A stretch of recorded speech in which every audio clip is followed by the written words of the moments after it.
This is what happens when you don't cut your hair in a year and a half because you've been in quarantine. Yeah. Because there's a virus. And in a year and a half, we still can't get a game made. So that's what we're doing here.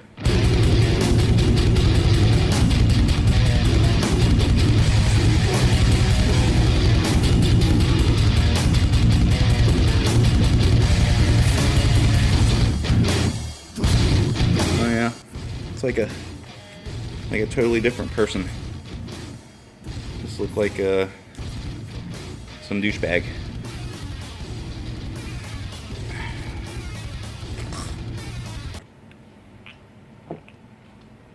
I always feel really weird introducing myself because I feel like I say my own name very strangely.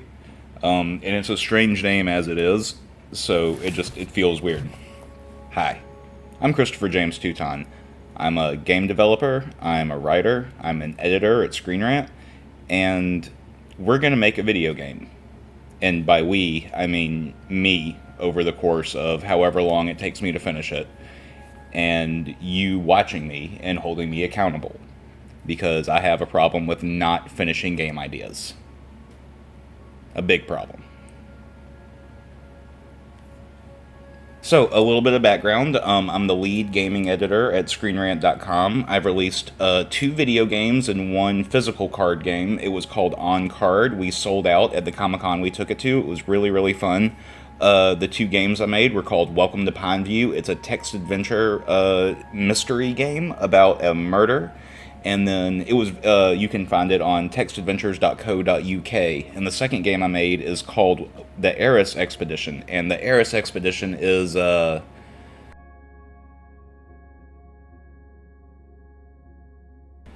it's on itch.io, but I encourage you not to seek it out.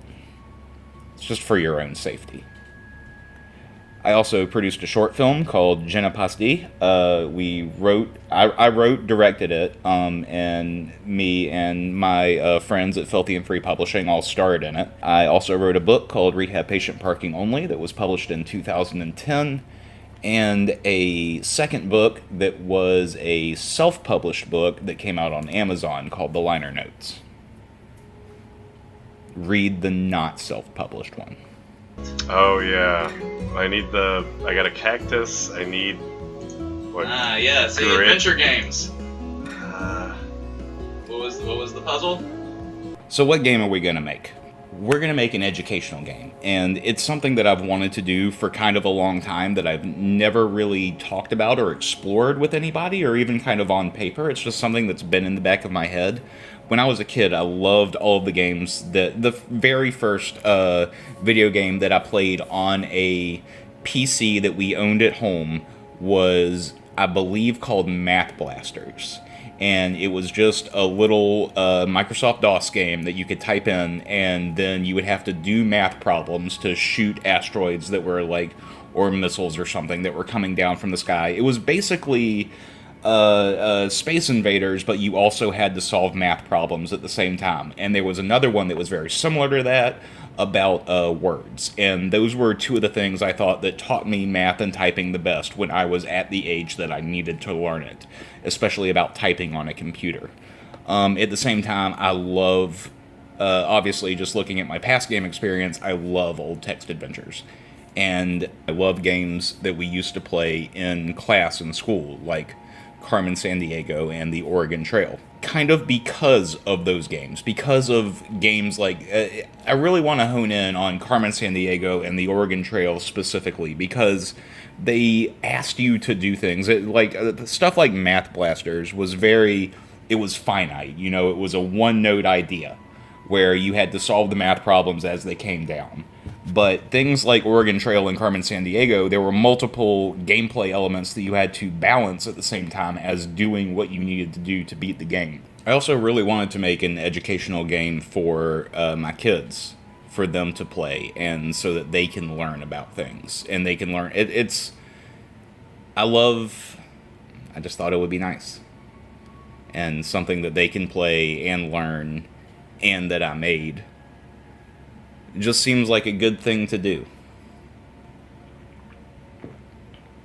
Now, when I've talked about making a dev diary before, it was always going to be about a different game. It was going to be about something that was kind of the opposite of an educational game, tentatively called Heist Game.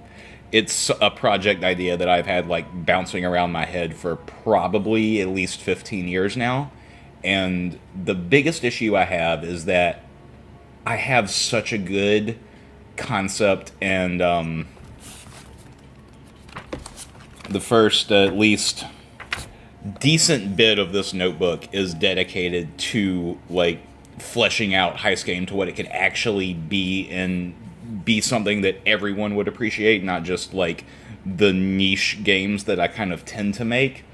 But at the same time, I know that I am not yet qualified enough or talented enough, nor do I have enough free time to see Heist Game be its full potential, and I refuse to make it until that's the case. It's not going anywhere. Heist Game will happen.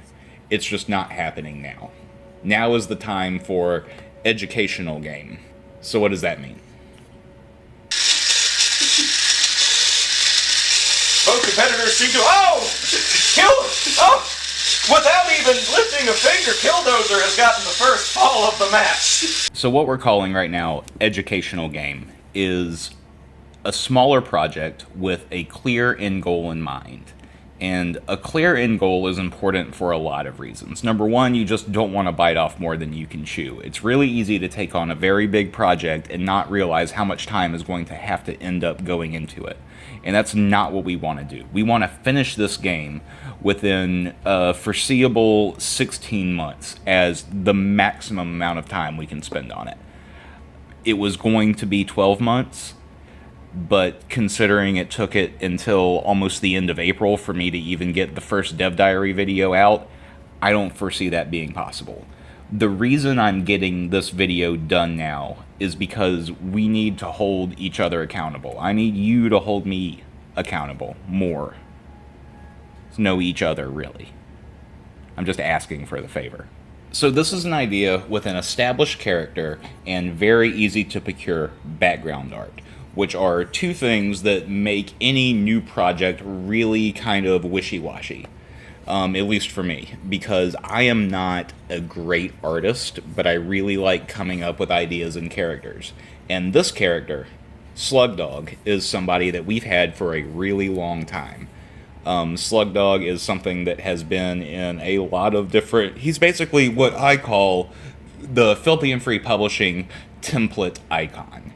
And that is somebody that whenever we have an idea, I just plug in Slugdog as almost like a boxing, or like just to put him there and to see how the world would look with a character in that space. And I just have always used Slugdog because I drew him once and it was funny, and it continues to be funny, and the more I use him, the funnier it is to me in my head. And that's not something that you can express in any way to somebody who hasn't seen him. But if you say Slugdog, you kind of get an image in your mind, but then when you see him immediately, you're like, oh, yeah, okay, that fits. He's a Slugdog.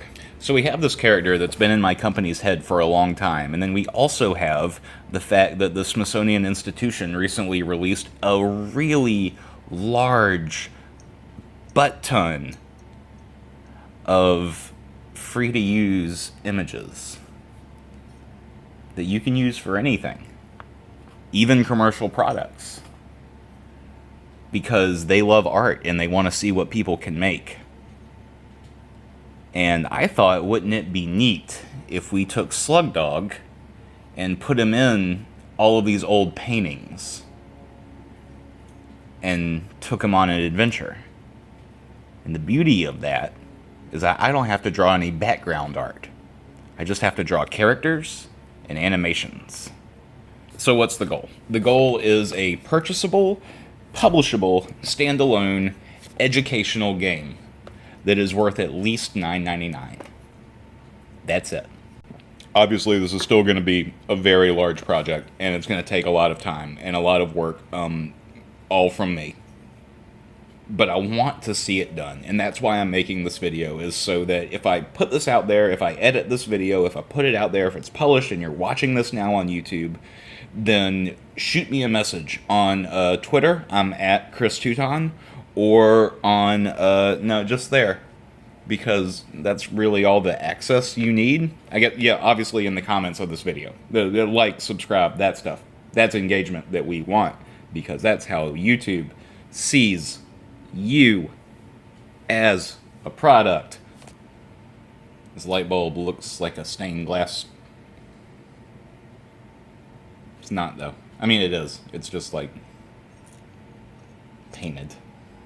You could pick it off. It's not stained glass.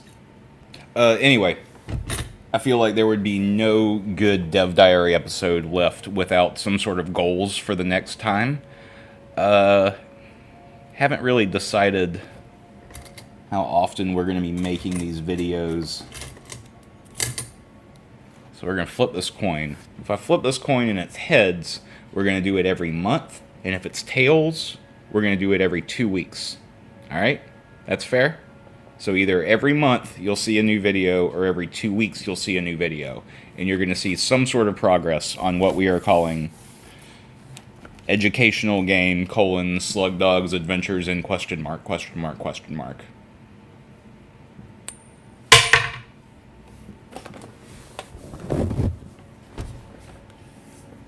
And I'll see you then.